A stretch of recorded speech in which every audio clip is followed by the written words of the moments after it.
జై శ్రీరామ్. అందరికీ నమస్కారం. వెల్కమ్ టు న్యూస్ అఖండ. నేను మీ కస్తూరి శ్రీధర్. మిత్రులారా, ఈ న్యూస్ ఒకసారి చూడండి.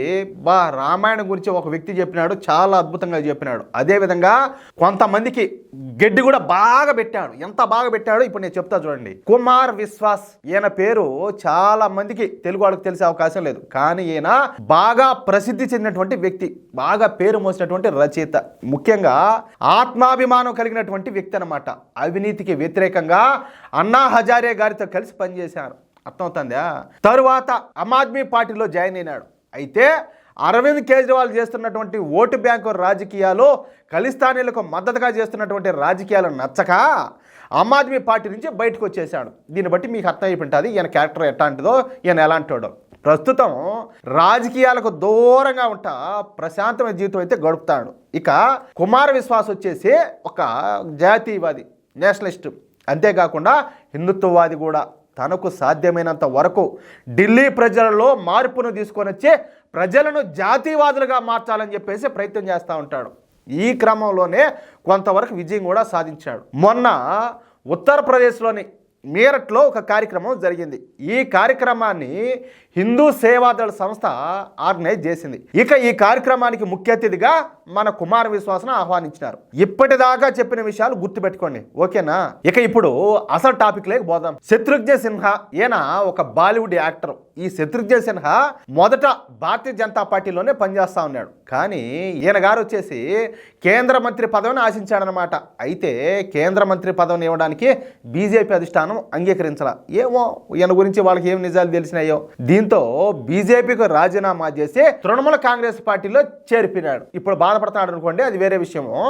ఇక ఈ శత్రుఘ్న సిన్హా ఇంటి పేరు వచ్చేసి రామాయణం. ఇక ఈ శత్రుఘ్న సిన్హా కూతురే సోనాక్షి సిన్హా.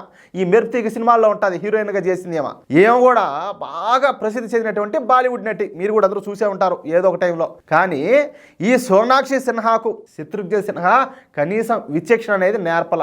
మంచి చెడు ఆ విషయాలను అసలే కూడా చెప్పల. అంటే మంచి ఏంది చెడు ఏంది అనేది కూడా నేర్పించట్లేడు ఈ పెద్ద మనిషి.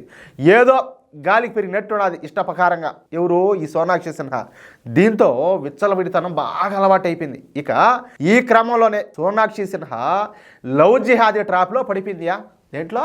లవ్ జిహాదీ గాళ్ళ ట్రాప్లో పడిపోయింది. జహీర్ ఇక్బాల్ను పెళ్లి చేసుకునింది. ఏది? ఈ ట్రాప్లో పడిపోయి. ఈ పెళ్లి సందర్భంగా ఈ ఇద్దరు కూడా పబ్లిక్గా ముద్దులు పెట్టుకుంటా మీడియా ముందు ప్రవర్తించినటువంటి తీరు ఎంత అసహ్యం అంటే అసహ్యం అనిపించింది చూసే వాళ్ళందరికీ కూడా.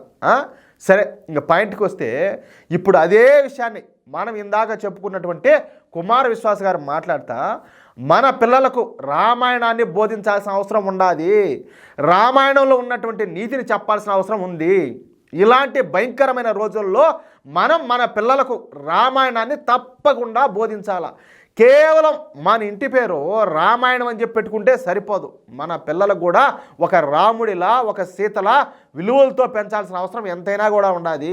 లేదంటే మన ఇంట్లోని సీతను, ఈ మాట బాగేనండి, మన ఇంట్లోని సీతను లవ్ జిహాద్ చేసి ఈనాటి రావణులైనటువంటి ఈ జిహాదీగాళ్ళు ఎత్తుకుపోయే అవకాశాలు పుష్కలంగా ఉన్నాయి, ఎక్కువగా ఉన్నాయంట. మీరట్లో జరిగినటువంటి ఈ కార్యక్రమంలో కుమార్ విశ్వాస్ గారు అందరికీ అర్థమయ్యేటట్టు కుండ బద్దలు కొట్టేశారు. ఇప్పుడు ఈ కుమార్ విశ్వాస్ వ్యాఖ్యలు దేశవ్యాప్తంగా సంచలనం సృష్టిస్తున్నాయి. జిహాదీలు ఈ కుమార్ విశ్వాస్ పైన విరుచుకు పడతారు. ఏమైనా నిజాలు మాట్లాడినాడనా? బాగా చేయిపెట్టి గెలికినట్టున్నారు కదా, వేసి లాగినట్టున్నారు కదా, అట్టే ఉంటుంది నిజాలు మాట్లాడితే. మెజారిటీ ప్రజలు మాత్రం కుమార్ విశ్వాస్కు అండగా నిలుస్తారు. అవును, నువ్వు మాట్లాడింది నిజమేను అని. కుమార్ విశ్వాస్ చెప్పింది 100కి 100 పాళ్ళు నిజం.